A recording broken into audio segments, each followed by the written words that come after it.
So let's get to the point. How did the Soviet Union become a world power? Let's go back to the revolutions. The two revolutions in 1917. The first revolution in March of 1917 overthrew the Tsar and replaced the Tsar with what would well have been a constitutional government. These were the first shaky steps taken in March 1917 towards a constitutional government in Russia. This constitutional government was overthrown by the Bolsheviks in November of 1917. There is major evidence, which I have published, of U.S. involvement. Not on the side of the formation of a constitutional government, but on the side of the Bolsheviks. Not the March Revolution, but the November Revolution. Now, I've not got the whole story. I published what I have been able to unearth, and these are roughly the key points. In March 1917, at the time of the First Revolution, Lenin was in Switzerland and Trotsky was in New York. They were the two major operators in the Bolshevik Revolution.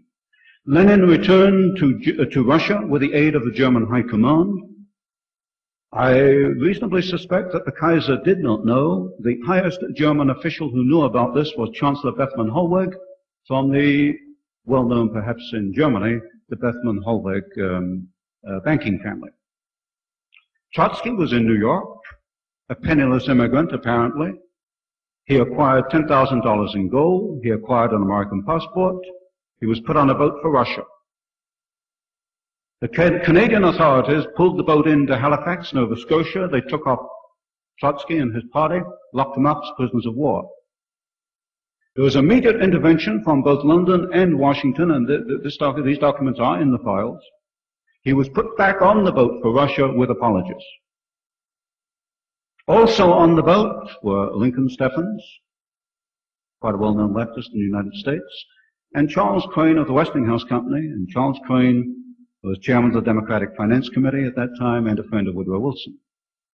And the book tells you what happened and how they met and talked on the boat.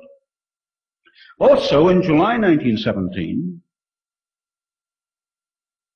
a Colonel William Boyce Thompson, who was the first permanent director of the Federal Reserve Bank of New York, formed a Red Cross mission to Russia. Now, Russia didn't want a Red Cross mission. And the Red Cross in Washington didn't want a mission going to Russia. But Thompson was a very influential gentleman. He financed it and organized it himself. The mission had nothing to do with either medicine or Red Cross. I've listed the members of the mission. Out of 30, only 6 were doctors. The rest were Wall Street lawyers and financiers. There were representatives from Chase Bank, National City Bank, and the rest of it. The mission was a political vehicle to give assistance to the Bolshevik Revolution in November. What was the assistance? Well, very briefly, Colonel Thompson himself said, and it was published in the Washington Post, which is an authoritative source at the time, that he gave $1 million to the Bolsheviks to help their revolution. That's Colonel Thompson, not me. There was intervention by American International Corporation, which was another vehicle based on Wall Street, in Washington to forestall any possible assistance to the enemies of Bolshevism. Further, you can find in the British Foreign Office files the fact that Thompson and Lamont of the Morgans went to see Prime Minister Lloyd George in England and changed in one meeting British policy from being anti-Bolshevik to being pro-Bolshevik.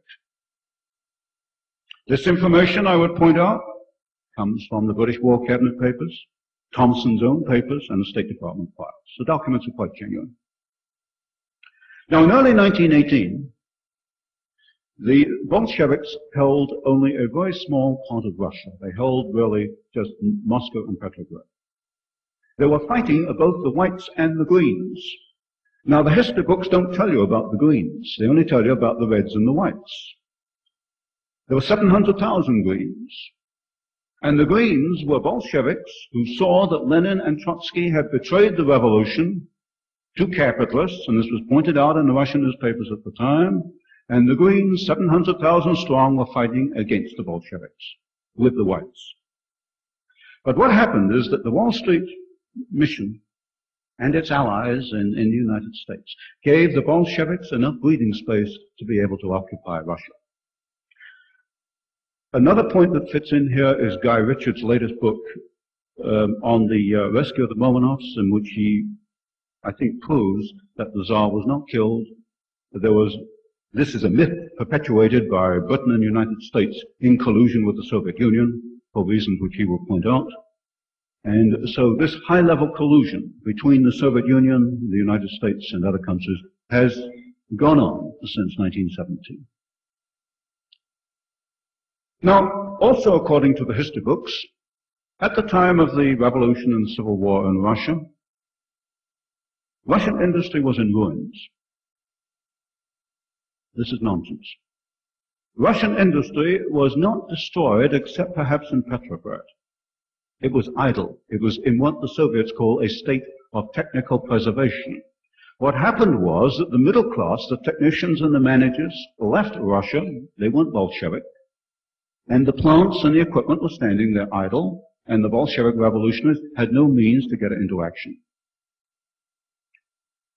What happened was, in the 1920s, foreign companies, mainly American or German, and the German companies were affiliated with major American corporations, mostly.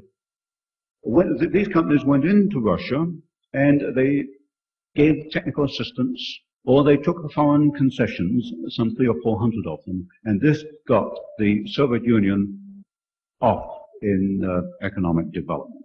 This, of course, I've covered in the very first book I put out back in 1968.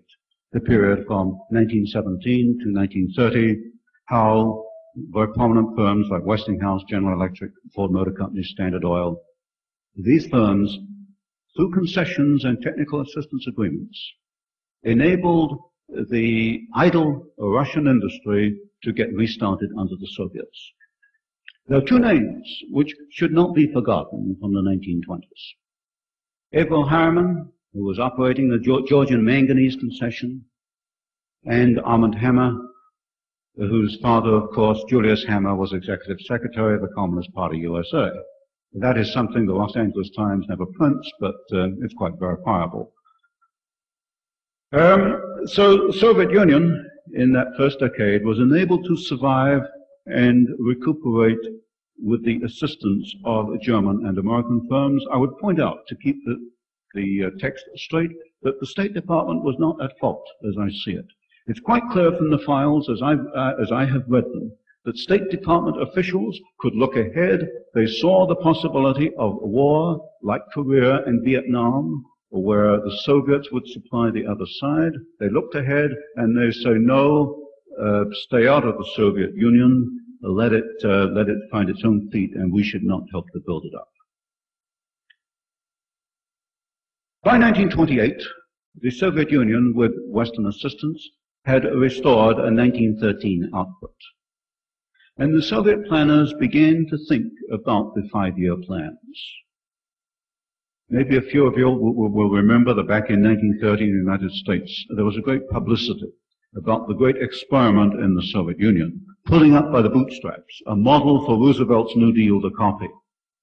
How a socialist society could do all kinds of wonderful things a free enterprise society could not do. How free enterprise was outmoded. And who was saying this? Well, we find socialist Norman Thomas, and we find Roosevelt. But we also find, for example, a Gerard Swope, a president of General Electric Corporation, and we find Bernard Baruch. For those men that I call the corporate socialists, who run large corporations, then and now, I submit, are betraying a free enterprise society.